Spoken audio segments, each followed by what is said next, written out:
I'm just going to point this way. This is going to really fox everybody, I think. No. Okay, yeah.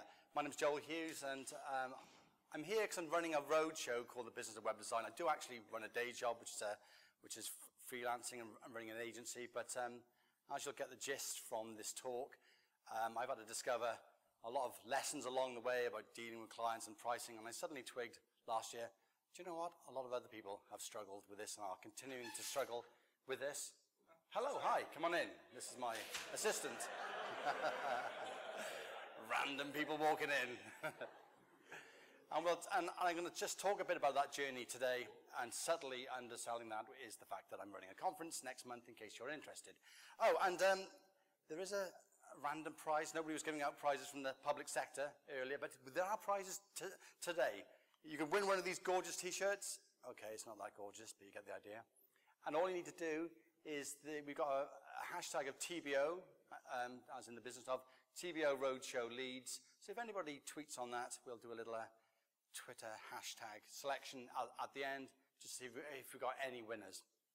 And there's me on Twitter and TBO Web Design. And thanks to Campaign Monitor for sponsoring my conference, and of course you guys got your own sponsors. Right, yeah, there we are. There it is, TBO Roadshow Leads. You get the gist of that. What do I do? Work on websites mainly. We do a lot of WordPress, Monmouthshire Council, some public sector stuff. Do some bespoke development, but mainly a lot of it will be WordPress sites, simply because people can understand the publishing mechanism. So yeah, some public sector. I'm not going to dwell too much on what we do.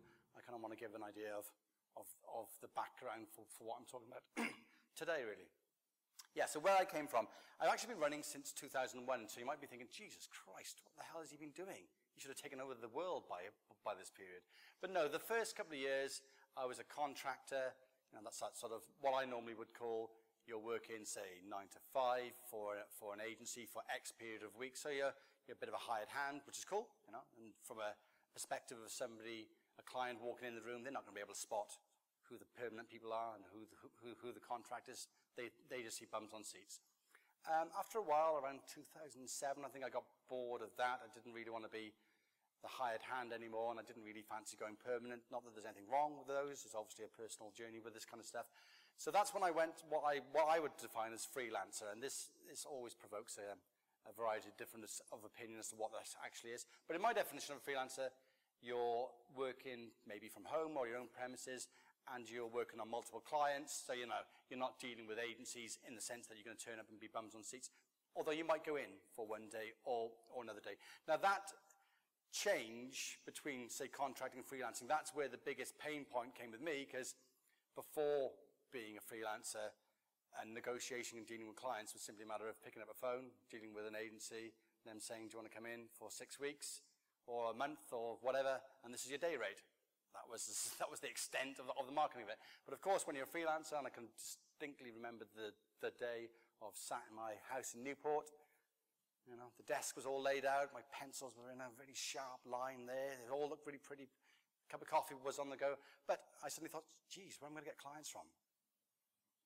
And that's where the fun started. Luckily, I'm still here.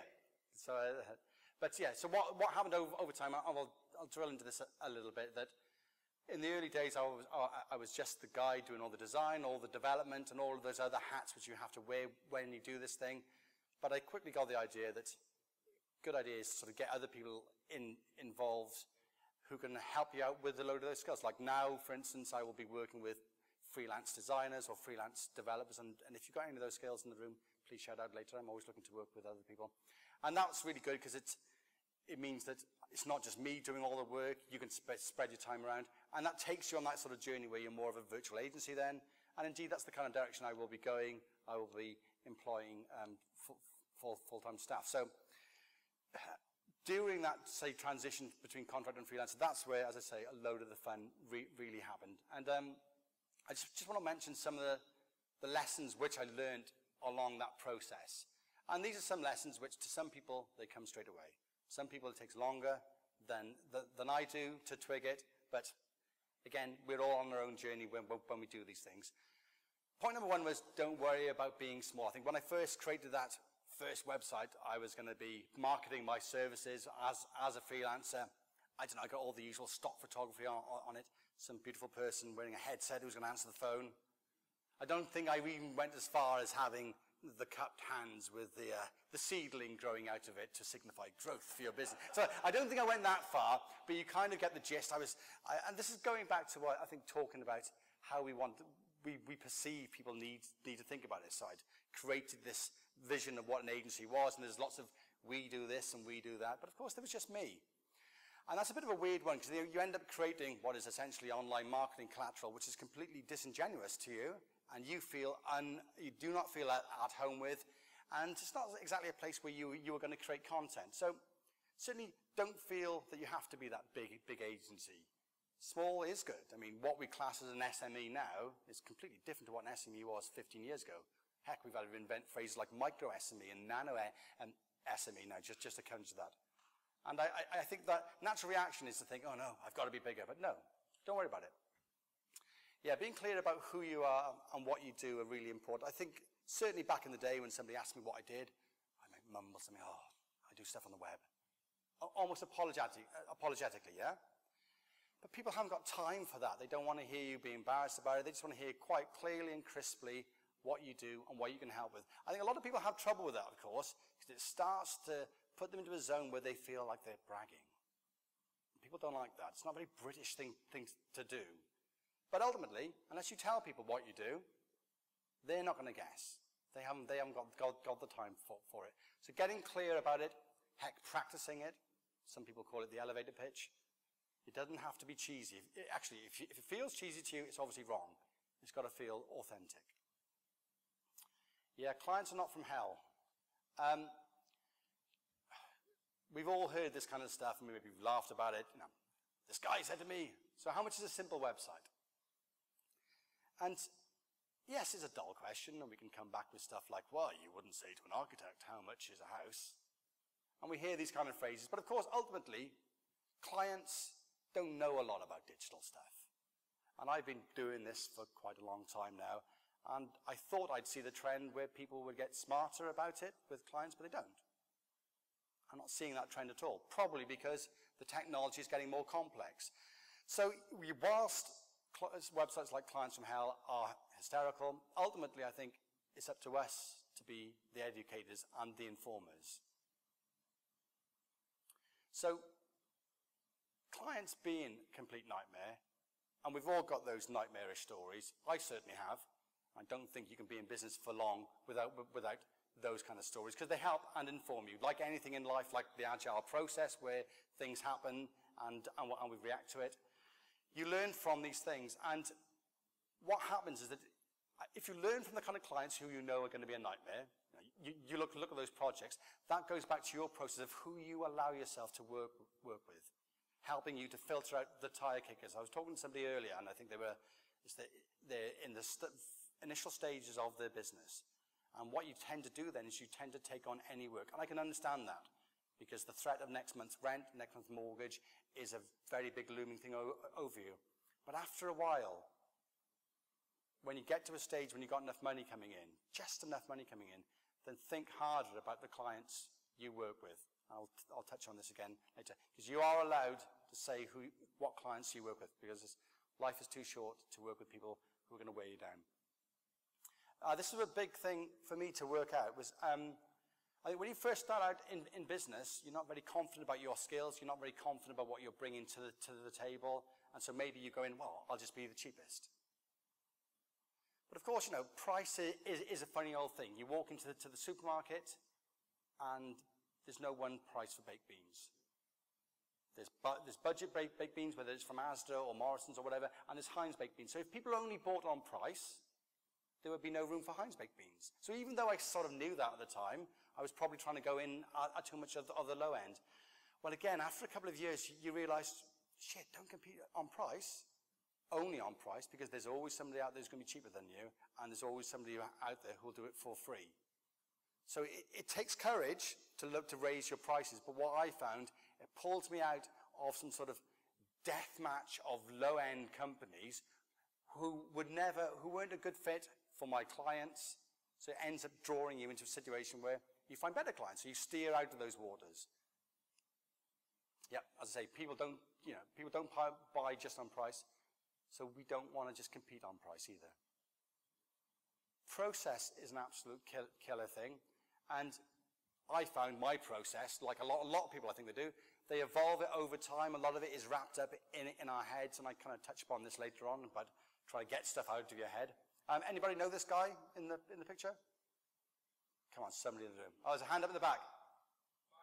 Mike Montero from his agency is Mule, I think, isn't it? And he wrote a book called, Chris, you know that one? Is that Chris? Designers of Jobs. So if you're freelance or you run a company, or run an agency, you really want to get that job, that book. If you can't find it or whatever, you should be able to just tweet me later on.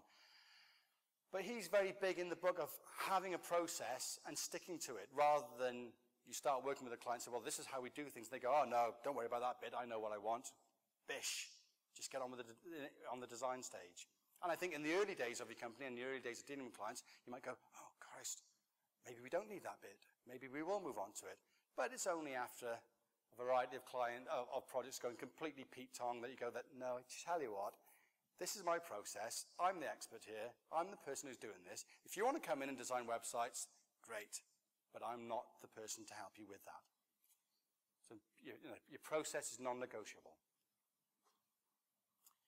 Yeah, again, this is all about the school of hard knocks and stuff. Bad clients, the triple whammy. Triple whammy because they make your life miserable. I've had clients, and luckily, again, because I've worked hard on filtering them out, we're talking more like 5 years ago now, clients where you dread that email dropping. You're wondering, what the hell are they going to ask for next? And you try and help them, and then it snowballs and snowballs. So yeah, they make your life miserable.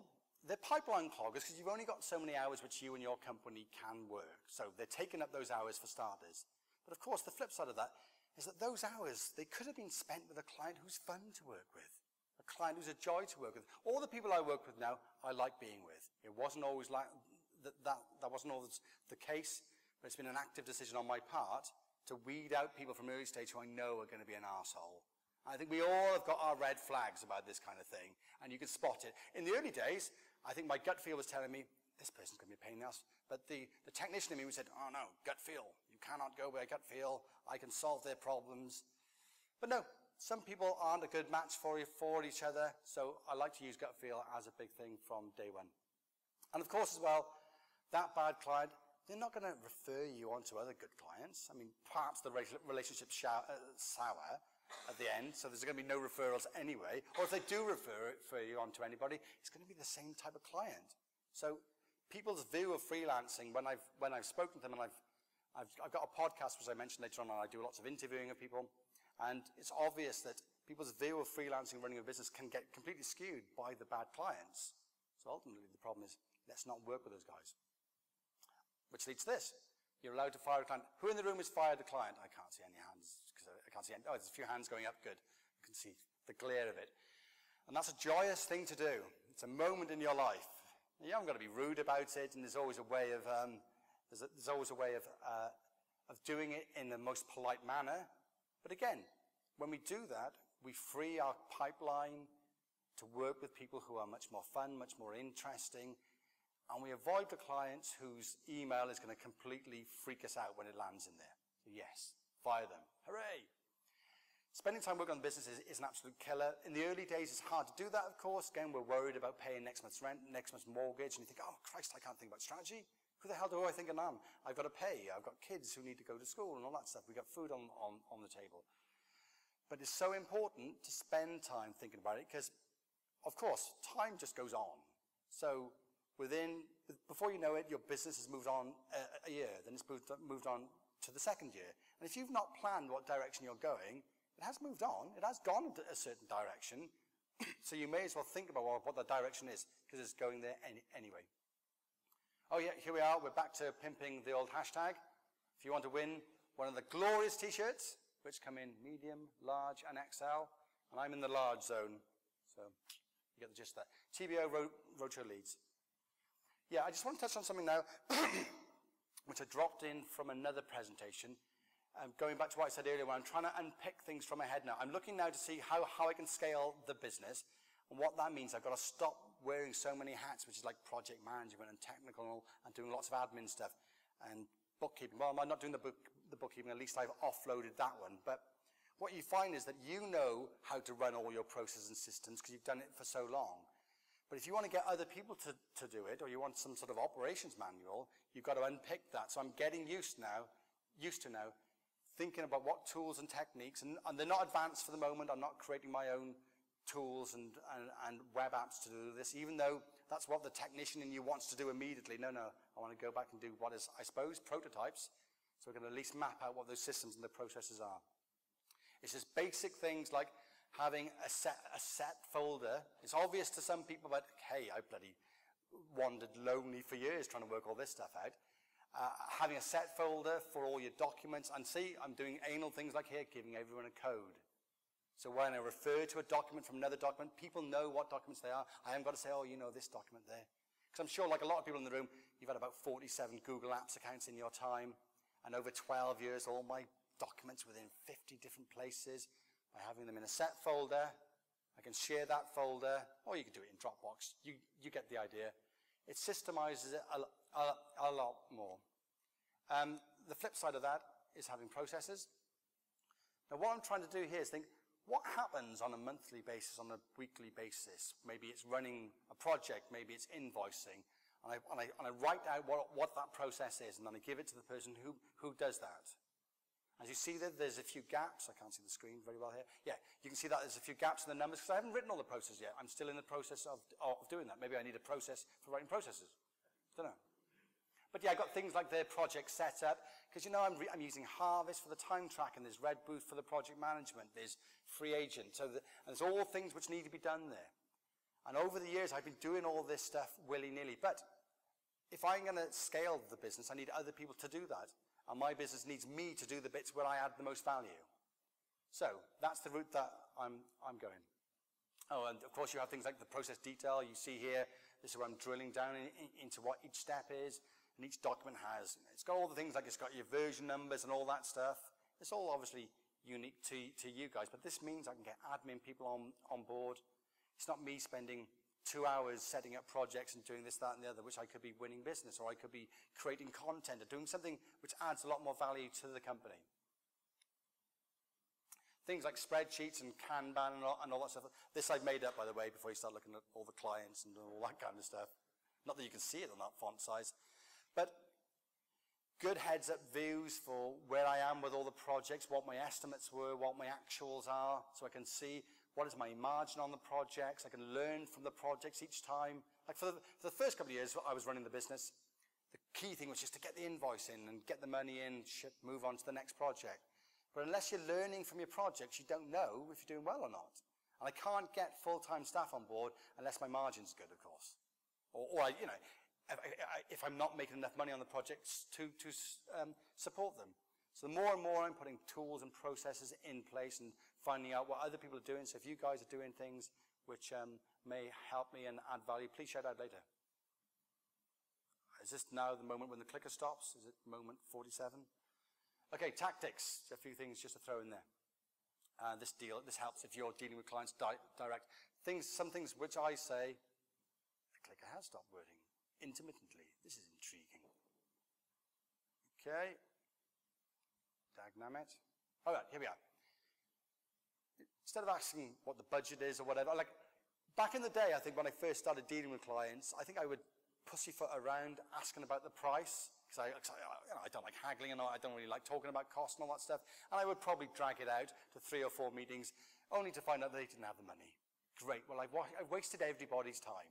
So it's important to get that money issue out there, which is why I try and put it on the website. You're not saying an exact cost, but I give an idea of it. Or some people do it on their contact form or their project request form, and they got the value starting from. At least people got the idea then that if they want a grand website and you started 5 grand or 10 grand or 50 grand or whatever, they're not the person for you.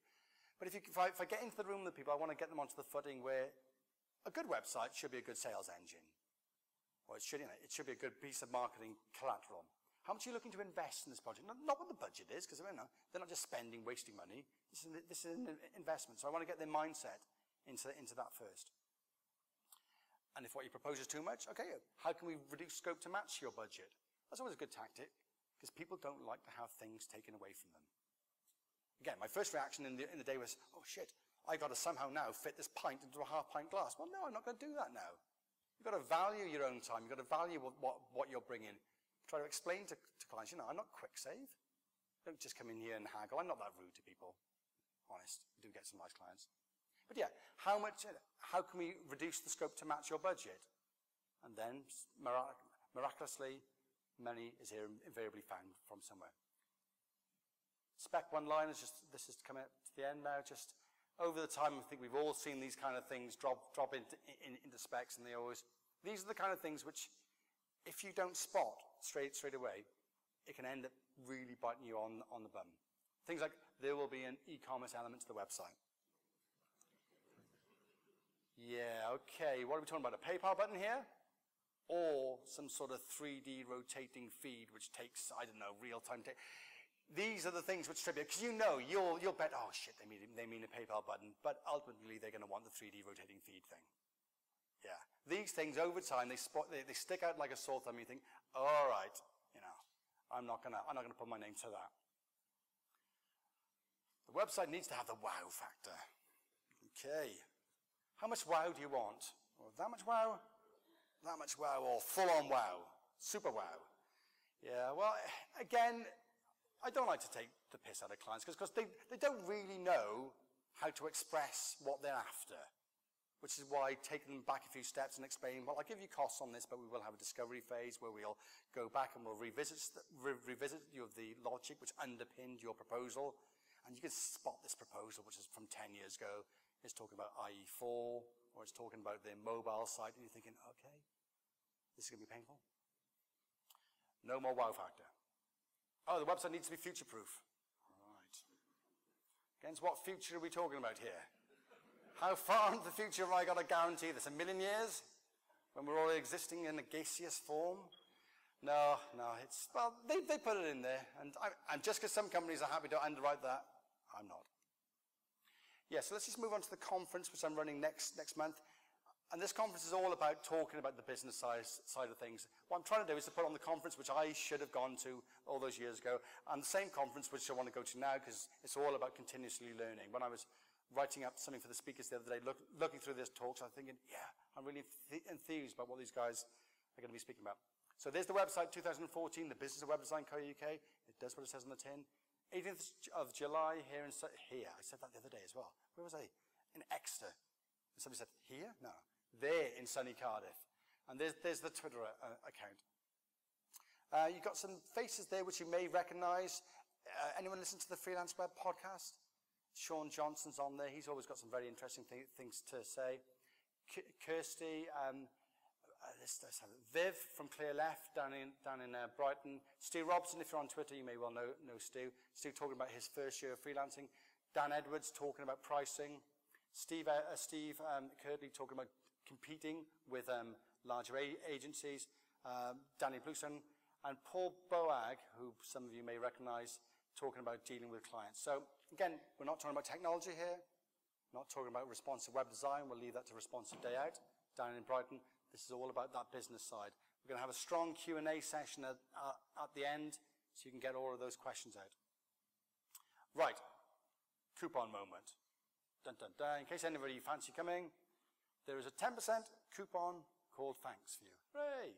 But, look at this. Don't say I don't give you anything. Bonus prize as well, if you can work out why I've called the coupon this. It's not a prize, actually, but you get the idea. Oh, yeah, that was really quick. If you can work that one out, this is quite a very fast device here. Let's try that again. Right, why have I called the 20% limited edition coupon Lloydis? Any answers? Look, I'm going to educate you now, okay? I haven't got my notes in front of me from Keynote, but apparently Lloydis is the Brythonic name for the ancient forest on which Leeds is built. I'm full of knowledge tonight, ladies and gentlemen. Take that one away. Tweet that mother. And if you forget what that coupon was and you wanted to use it, yeah, I couldn't remember how to spell it. Let me know if it's not working or whatever. You can find me on Twitter. Yeah, I mentioned the podcast earlier where I interview freelancers and people like that. If you're interested, you can find it on the podcast at the Business of Web Design Co. UK. There's the hashtag again. Oh, yeah. Did anybody tweet on the hashtag? Oh, somebody did. Good. Right. Can we just flick over to